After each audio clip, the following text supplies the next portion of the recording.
welcome to the Sugar and Spikes podcast, a podcast for entrepreneurs, side hustlers, and anyone ready to uplevel their career in their own damn way. I'm Des. I'm a life coach for women who get that having it all sometimes means having to balance the good and the bad, the sugar and the spikes, and all the in-between. And I'm Tammy. I'm a therapist, and I'm all about helping as many people as possible to build awareness and make meaningful changes in their lives. I'm also dedicated to diversity and inclusion and increasing access to mental health care. Between the two of us, we have 4 master's degrees and thousands of hours helping people develop balance, confidence, and clarity on their terms. So let's get started.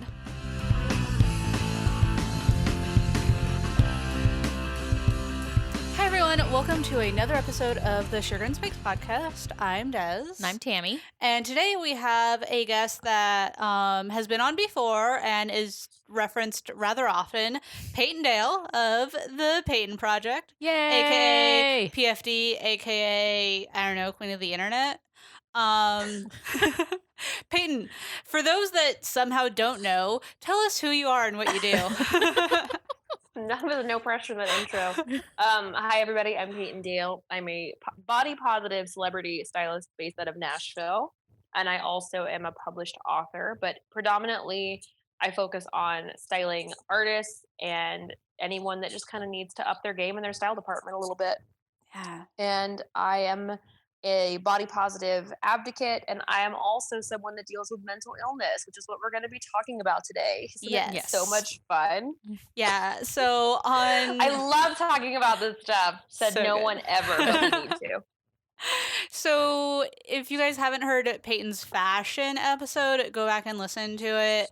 This is a part of the mental health and entrepreneurship series, and I knew I had to reach out to Payton because for one, she's so open with her story on multiple levels. So I guess to kind of kick it off, why don't you give us some background on that piece? Whatever you feel like speaking to or sharing. Just tell us your entire life story. Well, no, but but I know what you mean. yeah.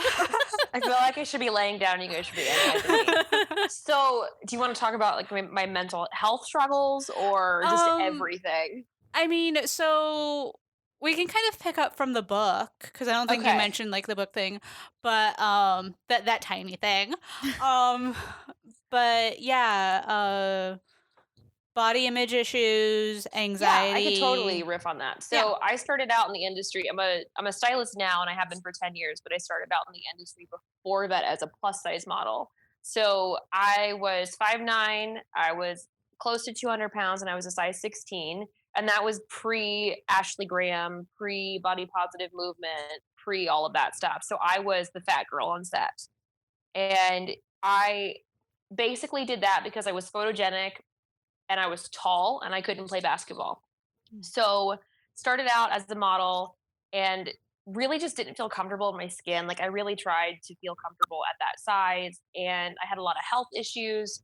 So I switched my lifestyle around a little bit and started to lose weight. And I noticed, society kind of tells you that thin is equal to worthiness. Mm-hmm. And I thought that I would just lose weight and my whole life would get better and my love life would get better, my money situation would get better. And imagine my shock and awe when I had the same problems, my jeans were smaller. And I also went from being fat shamed, and I dropped the weight pretty quickly. So I went from a size 16 to about a size 8 in 3 or 4 months. Mm-hmm. I went from being fat shamed to skinny shamed really quickly. So I'm having the same problem, just on the opposite end of the coin. And I kind of just didn't talk about that part of my life for a really long time. And also, I was raised by a narcissistic parent. And if we know anything about narcissism now, that is pretty much like a formula for an anxious kid. Mm-hmm. So I had anxiety, I had body dysmorphia, I struggled with eating disorders, and then I just kind of tucked that away in the closet, no pun intended, and just thought, you know what, I'm going to focus on my business, it's going to be great. But all of that, all those issues kind of led me to doing the styling thing, because at the time in Nashville when I started, no one was dressing people over a size 6. And it's really hard to find people that still do. Nashville's kind of about 5 years behind everywhere else. So I wanted to make sure that no one ever felt like she got pretty womaned when she went into a store.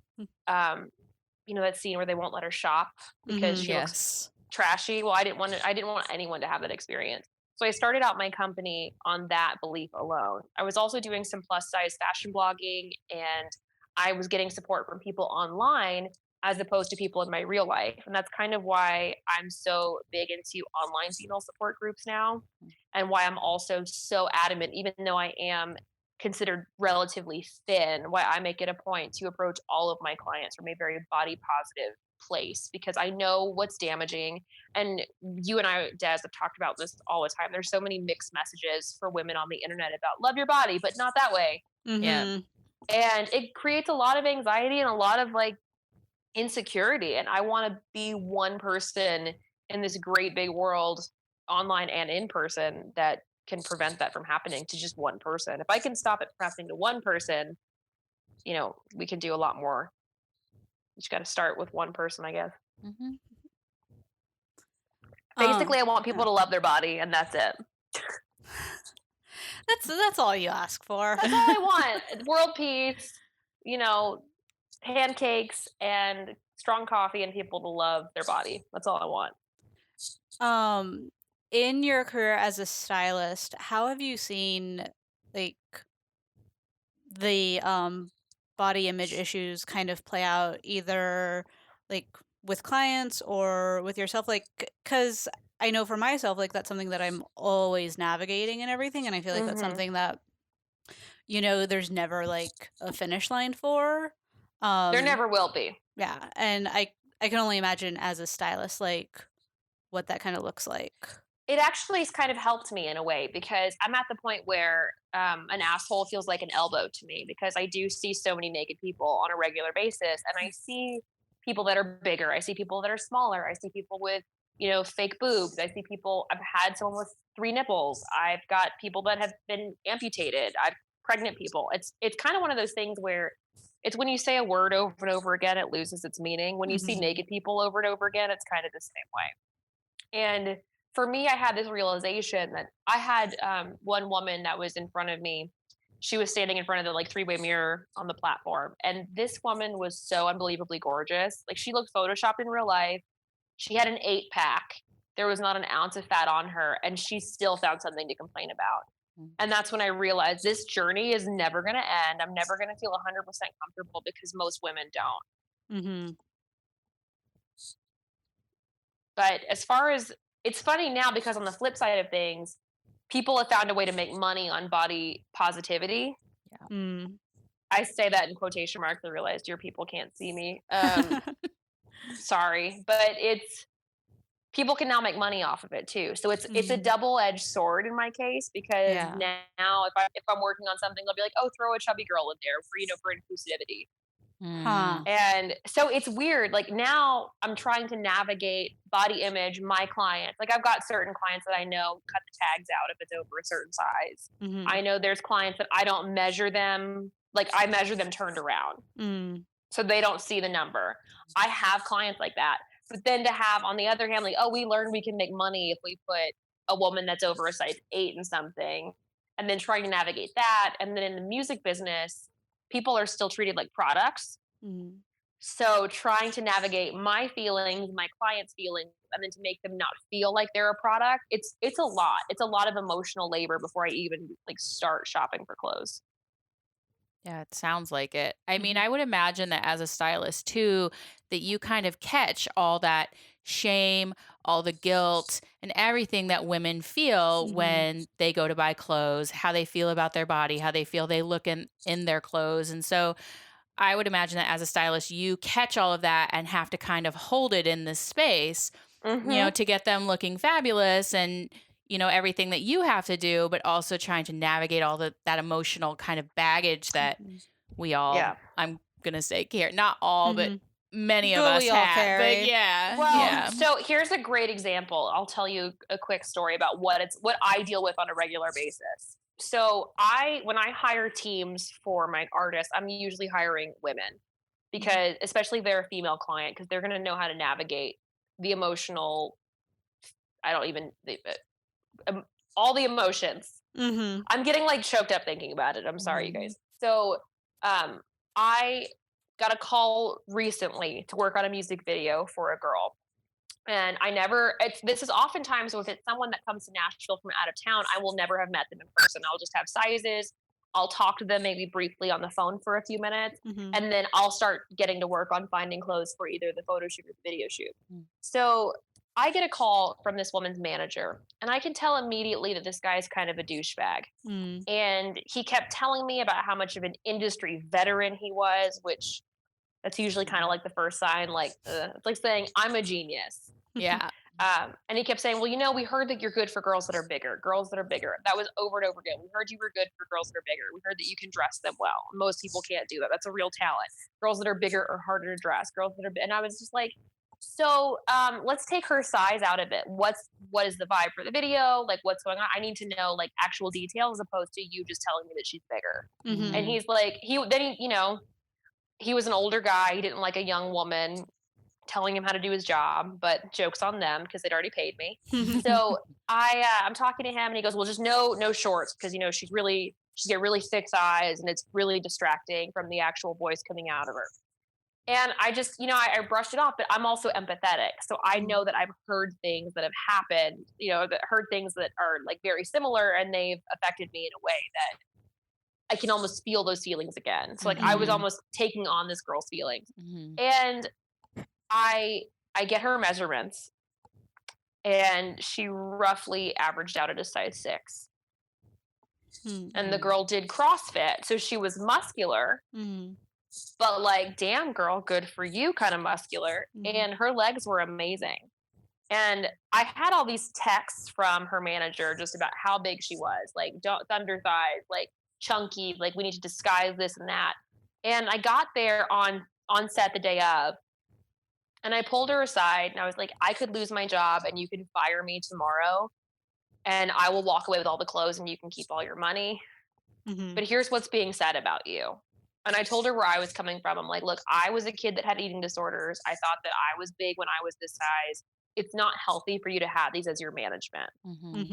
And last I heard, she'd fired her management. And she and I are really good friends now. And, we're going to work together again, most likely in the future. She brought those messages to her parents, and her parents were mortified that someone was talking about their kid that way. And I feel like a lot of the time when we start commenting on our bodies or other people's bodies, we forget there's a soul in those bodies, and we forget that there is a human being with emotions and feelings. And people will shame celebrities for getting too fat, and then we don't realize that like they might be reading what we're saying. Yeah. And I'm very just aware of that when it happens, but I can't lie and say that it doesn't hurt me because it totally does, because I know what that kind of behavior and that kind of treatment will then cause her fans and other people that would look up to her. Yeah. But now it's kind of a running joke that every time I do something really well, because I'm not a size 2, friends that know that story, I'm like, not bad for a girl, it's bigger, right? Well, and I really use that a lot when there's a guy, because like I've dressed men and they're always usually a little like on the heavy side, or at least super muscular, and I always say, oh, not bad for someone that's bigger. Throwing a little shade. One thing that's really cool with how you interact with like those pieces that I've seen firsthand is online, because like I know you run a couple groups and stuff on the interwebs, but when folks kind of post like a picture but then there's like a critique or any negative self-talk that's going on, like you're always the first one to be like, hey, that's my friend you're talking about, and like really call people out on the bullshit that we all say to ourselves. Yeah. I don't know, it's one thing I've noticed, and I think speaks to like walking the walk, instead of just being and I deal with this on a regular basis. I got up this morning and, I'm a former binge eater too. So I was like, I haven't had a day off in a while. I think I want breakfast. Bitch, do you really need pancakes? Like I had that kind of moment. And we can also get into this later, but like entrepreneurial schedules are not good for people who have problems with food. Yeah.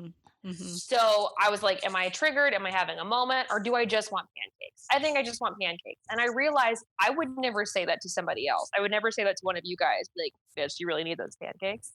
Do you really need those? Because the answer is Of course you do. Yes. Yeah.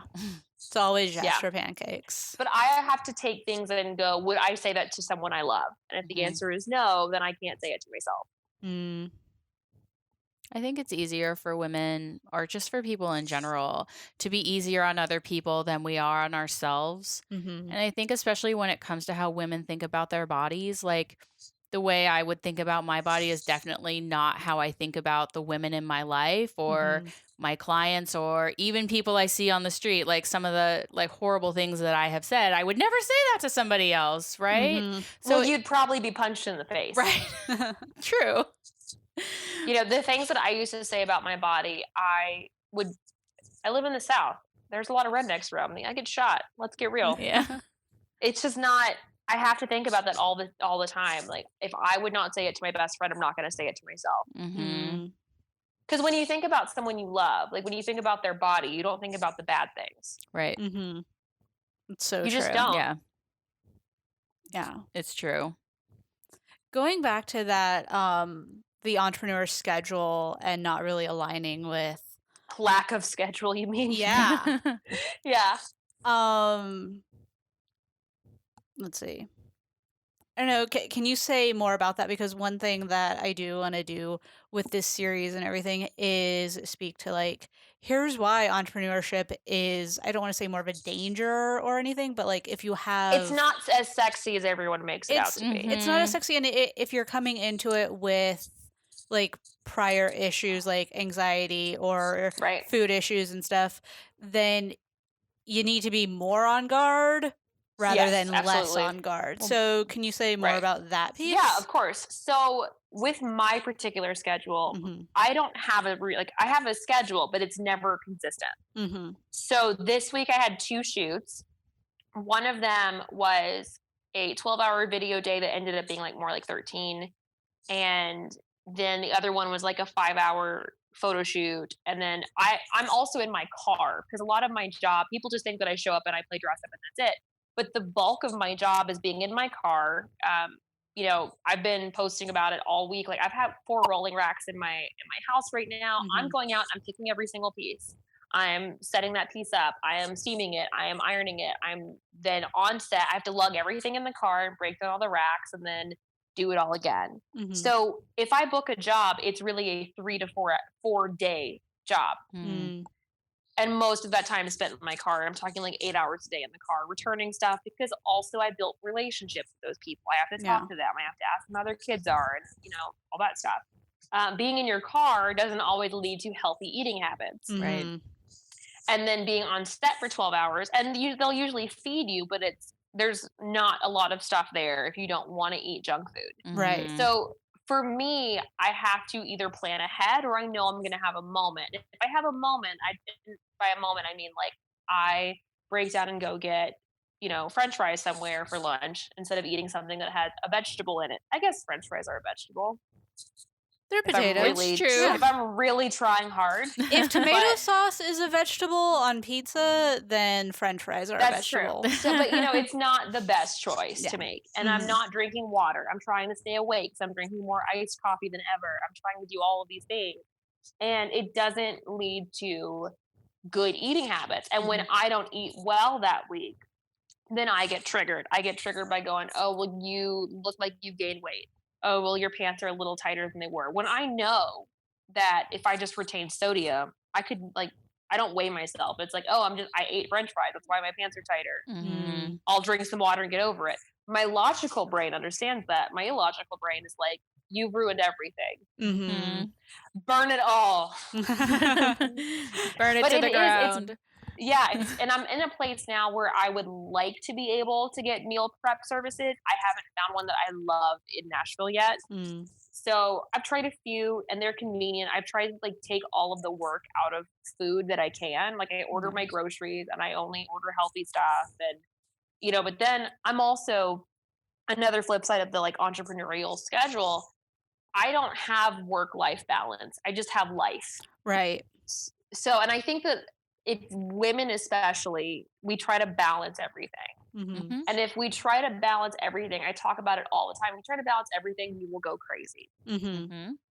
So if you try to balance your husband, your kids, your work schedule, if you want to cook dinner every night, if you want to keep the house clean, you will go nuts. Mm-hmm. You will go absolutely nuts. Today I had, the morning off and I spent it in bed because I looked at the rest of my schedule and was like, you're not going to have time to rest this week. So you need to give that to yourself now. Mm-hmm. I'm not going to have time to order groceries and to get stuff done. And I know a lot of people can't order groceries, but I am a big believer in it. Mm-hmm. Go ahead and plan that out now.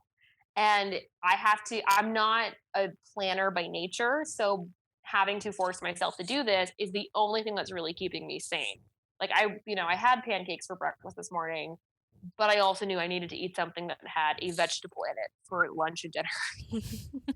But it is hard because I used to be a binger, and that was my big thing. And it was frowned upon in my house. In my house, growing up, like you were only as good as you were thin and pretty. And that led to marrying a rich husband, and then you're taken care of for the rest of your life. Well, I married a musician, so we know how that went. Married for love and not money. But so it's still really easy for me to fall into that trap of being a secret eater. And like, okay, well, I'm going to get groceries, but I'm going to keep these in my car. So when I am like out and about doing my stuff, like I'm going to feel really good because I'll have a treat. And then I'll eat it and I'll feel like garbage because I ate garbage. Mm-hmm. I do love junk food though, but I have to be mindful when I eat it. Mm-hmm. But it's really easy to forget to eat when you're an entrepreneur. It's really easy to forget to eat, and then you get so wrapped up in what you're doing that you're like, shit, I have to eat something right now. My blood sugar is crashing, and the only thing I have available is like fast food. Mm-hmm. So that's a thing that I try to not fall into. Like the other day when I did the video, I knew I was going to be on set for a while. It was a 1 p.m. to 12 a.m. day. And I went, okay, they're going to be drinking, which I don't drink. They're going to be eating probably pizza, which I don't eat. Well, I don't eat like normal people pizza. That sounds terrible. It makes me sound like I'm a pod person, but you know No, what I mean. but both of us know what you mean. Like we're both gluten free and dairy free. Yes. Yes. So I eat vegan pizza that's gluten free. Oh. And I thought, okay, so I need to eat something now that is going to sustain me for the rest of the night. I made sure to I almost like carbo loaded, but with, like people that are going to go do a marathon. But I was like, okay, I'm going to need some quinoa pasta. I'm going to get some hummus dressing. I'm going to do some chickpeas and some spinach. And I ate way more than a normal person should, but I was fine for the rest of the night. Yeah. Mm-hmm. Hey guys, Des here. I'm just popping in with a quick message for all of you entrepreneurs and side hustlers out there. Are you ready to grow your business so you have real influence so that when you speak, people don't just listen, they actually do something? Do you want to be able to share your message, product, or service in a way that feels truly authentic to you so you can stand out from the crowd? Are you ready to finally be a true leader in your industry? If so, then it's time you signed up for the free Legendary Leadership Challenge.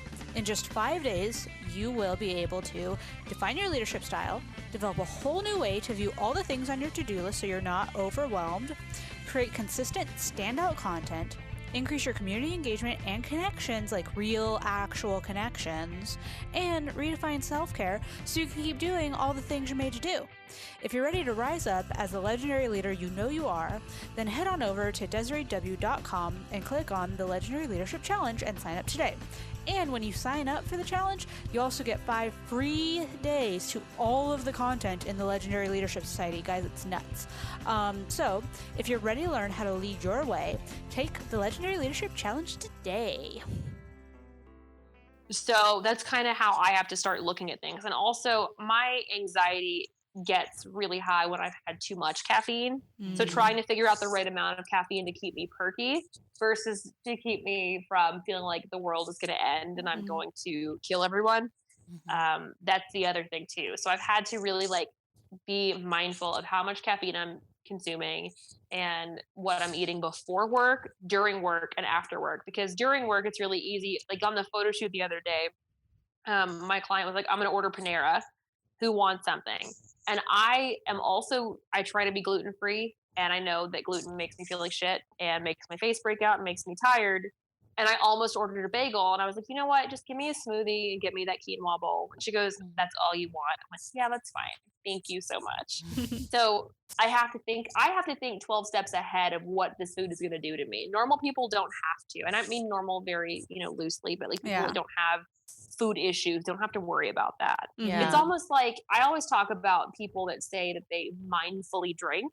If you have to mindfully do anything when it comes to nutrition and what you're putting in your body, you have a problem with it. I think we all have problems with food. I think everybody in this country has a problem with food, but it's just we have different issues. But for me, I need to think 12 steps ahead of what this food is going to do for me or to me. And I don't think a lot of people deal with that. That makes a lot of sense, though. Yeah. I mean, it's on a spectrum, right? Like, if we all have problems, then we're somewhere in there.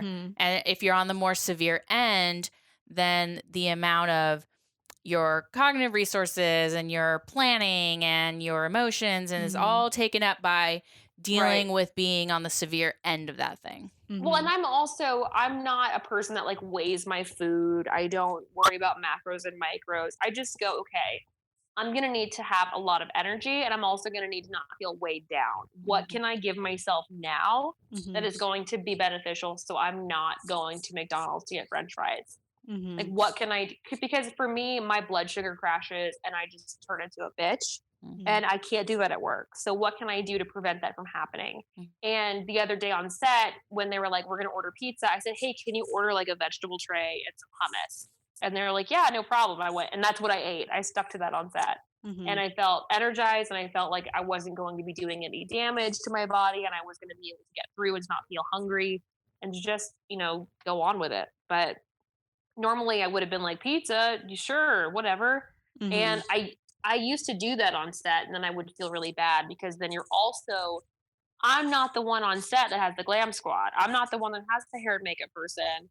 I don't look photoshopped in person. Then I stand next to my client who looks beautiful, and then I feel like shit because I've eaten stuff that I know is not going to be good for me. And it's just the comparison thing. The comparison thing in this industry and in most women's life in general, especially with social media, that I feel is going to be the biggest factor in all of our insecurities and anxieties. But don't get me started, or do get me started. I was just going to get you started. I'm like, let's talk about social media.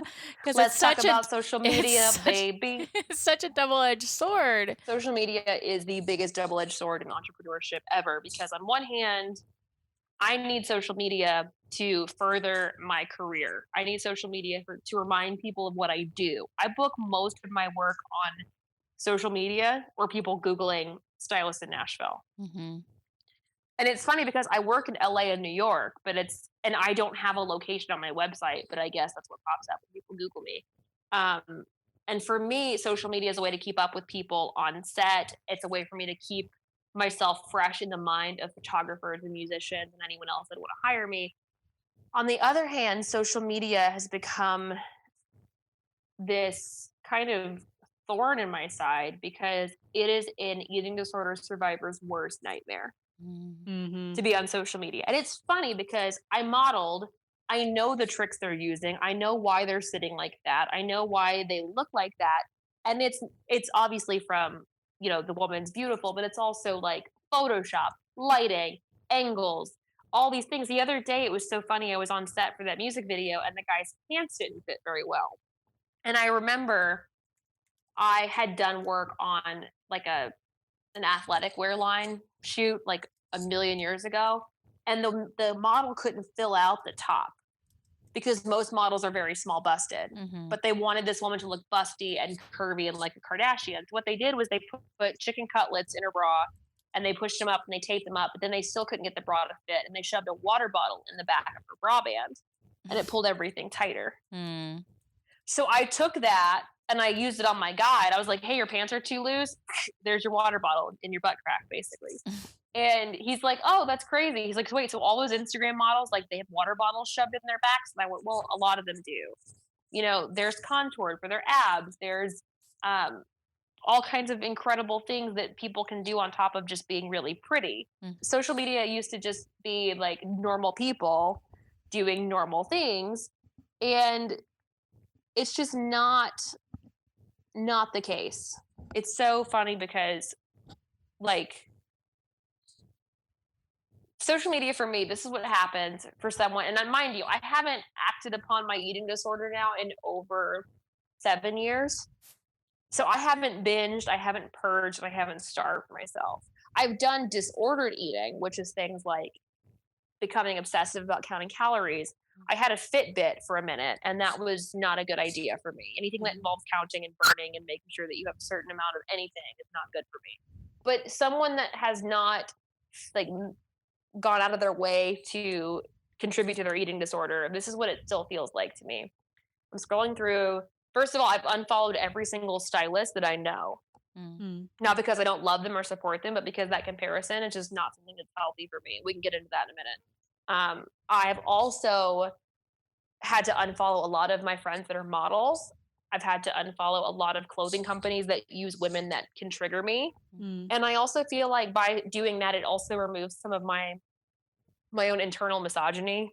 Because we all have it. I think that if we just kind of learn to embrace it, that would be one thing. But for me, I'll go scrolling through. I'm like, who does this skank think she is? Like she's got her tits out in this post, and her tits look so much better than mine, and she's so much skinnier than me. And like, I wish I could be that cute, bitch. And it's not healthy. It's not healthy to stew on that. It's not healthy to think those things. And it's also like she can't help it. She's just living her life. She got hired to do a job. Whatever. And it's funny because as someone that is fully recovered and also prides herself on being a feminist that lifts other women up, I feel ashamed that I still have moments like that where I'm comparing myself to somebody else, which I know is not good. And I'm also like harping on this person that I don't know because I think she's prettier than me. That's not healthy. So I've nipped that in the bud, and it's pretty much like it's getting better. It's getting to be something that I'm more aware of, but social media can trigger anyone who has any kind of sort of disordered eating or body image problems or whatever. And then also there's the flip side of the coin. Like, it's really funny because there's people that I follow that are stylists or people in the industry, and they post so many naked photos of themselves and they get thousands of likes. And I know that TNA sells. But I'm going, well, maybe they're better than I am. I'm like, no, they just have their butt out. People love butts. Like, that's why this is getting so many likes. It's a really deep thought. People love butts. I'm gonna put it on a coffee mug. I was gonna say, it's gonna be the title of this episode. Yeah, people love butts. Title of the episode. But it's funny because it also put the pressure on me where I'm like, well, should I post more revealing photos? Should I not tell people what I'm doing? Should I like not post myself because I'm not as hot as this person? It's so many weird things. And then it's also on the like from the business side, it's difficult to look at social media and be like, well, that person is going on a vacation with her husband, and I haven't been on a vacation in forever. And that woman drives a Range Rover, and I don't have a Range Rover. That's why every time that I get something that I love and I'm proud of, I also make a point to kind of joke a little bit. When it comes to stuff, like I will tell people all day long I have a Chanel bag, but I drive a Toyota because that's where my priorities are. Yeah. And I'm not trying to be this grandiose person.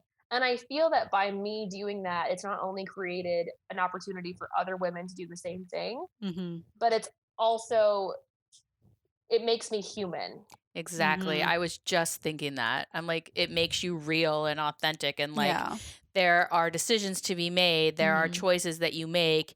And this idea that is so prevalent on social media, like you were talking about, Des, like, I woke up and made $5 million before I did anything, is not realistic. So you choose the Chanel. So you choose the Chanel, right? You drive the Toyota, and that's how you've chosen to like prioritize your life. And so I'm like, oh, that's so much really big. Oh, go ahead. I'm sorry. No, go ahead. I make a really big point to show the journey. Yeah. Because so many people want to just have the photo of their ass on the beach in Bali and talk about how they made $5,000 this morning. And they don't talk about almost being broke. They don't like, Yeah. for me, the first time I styled a red carpet, I came home and my lights were shut off. Like, I talk about all this stuff Mm-hmm. because you need to know that it's not going to be just sitting on the beach. I've never been to Bali. I don't know if I want to go because I feel like if I go to Bali, there's going to be a bunch of white people sitting on the beach with their asses out trying to get like inspirational photos going. Mm-hmm. But I'm not like that. I post photos from my car. I post photos of me actually working. I am kind of like, what I'm trying to do is to be like the relatable Rachel Zoe. Because if you watched her show 10 years ago, she's the super glamorous person that lives in a bathrobe and diamonds and has Starbucks delivered to her every single day. But you never see her schlep. You never see her take the clothes. You never see her put in the long hours. You never see anything. I don't have a makeup artist. I'm doing this in my pajamas with you guys. Like, I don't have all that stuff. Mm-hmm. I like the nitty and the gritty because it makes me appreciate other people more. Mm-hmm. And when I see a life coach or someone, it's starting to get too polished and it's like, oh, I just did this photo shoot and I have like all these cute, look at me and my cute little outfit and my, like, I'm like, okay, but what does that mean? Yeah. Are you promoting a brand? Are you promoting about something that you love? Mm-hmm. Do I need another photo of someone staring into a computer screen at a coffee shop? What does that mean for me? What does that mean? Yeah. And my big thing this year has been trying to provide genuine connection and a genuine understanding for other people using the internet, because another downside to entrepreneurship, we never go out. We never do anything unless it's business related, I feel. So by giving people a support system, I feel like if we can give people a support system that's genuine, where it doesn't feel like a one up, then it's great. I mean, I'm in like 4 or 5 group chats and it's all just like women that all have different aspects of their lives. Like, some of them are moms. I'm not a mom. Some of them are single. Some of them are running like normal business and they're trying to smash the glass ceiling. Some are just trying to get their business off the ground. But if we can just keep supporting each other and to say like, hey, when you filed your LLC, what did that entail? Like, did you ever experience burnout? How do I get over it? There's so many things that I have gotten from the internet, and I don't want to shit on it, but the internet can also be a super dangerous place. And I had to make a point to block out parts of my day where I'm not on my phone because I was getting carpal tunnel. Yeah. From holding it. Like, I have like the sore thumb from just constantly scrolling. This thumb is so buff. Yeah. This thumb does CrossFit. Yeah. One thing with like the coaching and people staring at computers thing that I was thinking about is going to come out really mean.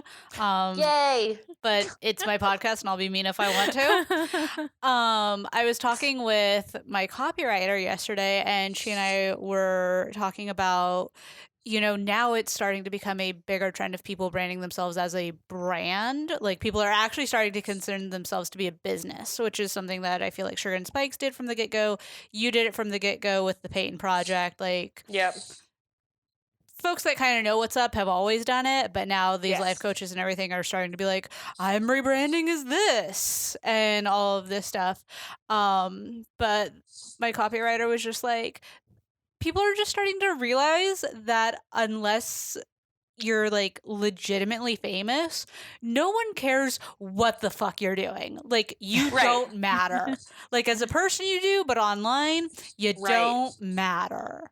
Like, which is harsh. It's so funny because I feel like I've had girlfriends that have hired like coaches and they tell me the stuff their coaches tell them to do. When I hired my life coach, she has degrees. She is a psychologist. She knows what she's doing. And she's also big into being goal oriented. That's what I liked about her. I really liked the degrees that she had. But there's no branding with her. She's just herself. Yeah. That is what my branding is. My branding is, this is Payton in a nutshell. And if you like it, cool, let's work together. If you don't, there's a million other stylists that have black, white, millennial pink, and marble on their websites. And that's great. I'm not here for the basic Beckys. Yeah. So it's really funny to me because so many people are like, oh, I'm rebranding. I'm like, what were you beforehand? I don't know how you can rebrand when you are yourself. Yeah. Well, that's the thing. Does that sound terrible? No. Like, you and I have talked, and I feel like every time you and I get on the phone, I say something to the extent of, well, I'm not rebranding, but like, shifting, but that's because everything I've done has been connected with me. So my brand grows as I grow. Yes. But there's never normal. There's never this like shut down the website. Like let's wipe all of the Instagram. I'm gonna do that, and I'm gonna come back as a coach. Yeah. I'm gonna coach coaches that coach coaches. Oh, please. Yes. Hashtag hustle.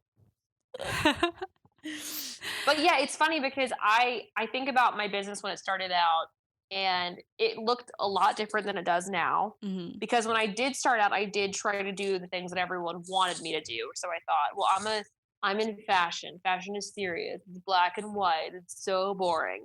And then I was like, why am I not getting any clients? Oh yeah, because people then hire me if they do. And then they get me in person. They're like, oh, this isn't what we thought it would be. They were looking for someone to organize their closets and someone that was very serious. And that's just not me. So when I started putting color and my colors, like if you look at the photos of my house, it looks like my website. Mm-hmm. And that was the point. I wanted people to feel like they knew me from the beginning. Mm-hmm. So I've definitely shifted. I have shifted my virtual sessions, and I have shifted. I don't do closets anymore. I don't do things to that nature. And it's been like, I don't understand how you can rebrand yourself. Yeah. You know, I know people that do that though. It's big in the music business. There's one person in particular that I've known them for forever, and they've been everything under the sun. They've been pop, they've been rock, they've been blues, they're the jam band. Now I think they're going to go for like a rap career. There's people that just don't know themselves. And I feel like entrepreneurship is not for people that don't know themselves. Yes. You have to know who you are at your core. You have to know what your purpose is. And your purpose can't just be to make a lot of money. Yeah. Yeah. And you have to just know who that person is. And it took me, you know, I was probably like 6 or 7 years in business before I really figured out who I was and then decided to share it with people. Mm. And that's when the money started rolling in. I mean, I'm not making 5K sitting my ass on the beach. I made like 1K this morning, but I also will have to do work later. Yeah. That's something that they don't talk about is like, I made 5K this morning. They didn't talk about what you had to do to make the 5K. Right. Or who they've hired to help with that. Or what they have to do now that they've made it. Yeah.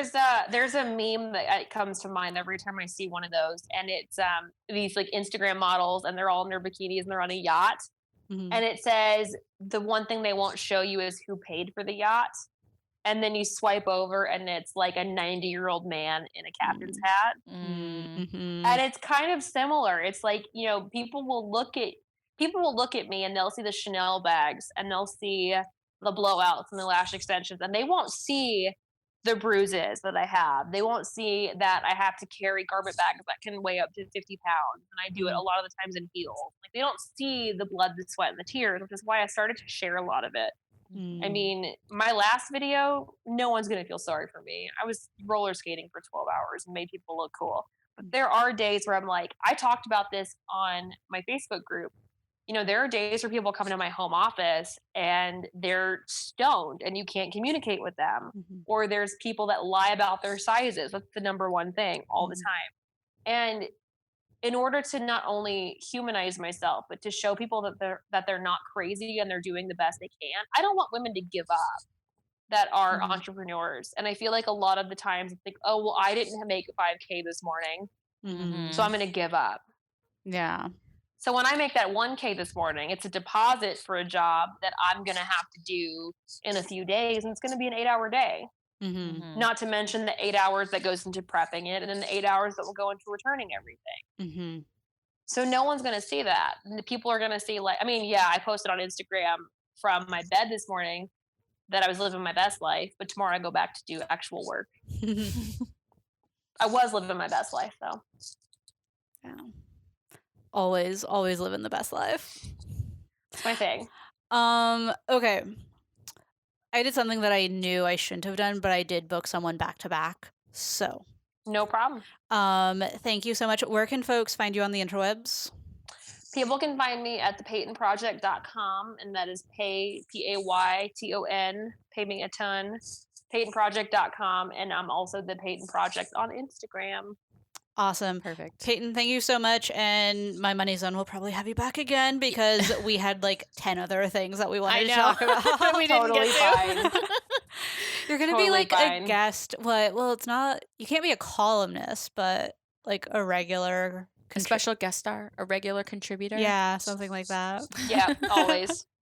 All right. Always. Well, I'll talk to you later today. Yes, for sure. Cool. See ya. All right, I will talk to you Bye. guys soon. Bye. Bye. Well, that wraps up another episode of the Sugar and Spikes podcast. If you guys like what we're doing, please subscribe, leave a rating, share it with your friends. It would mean the world to us.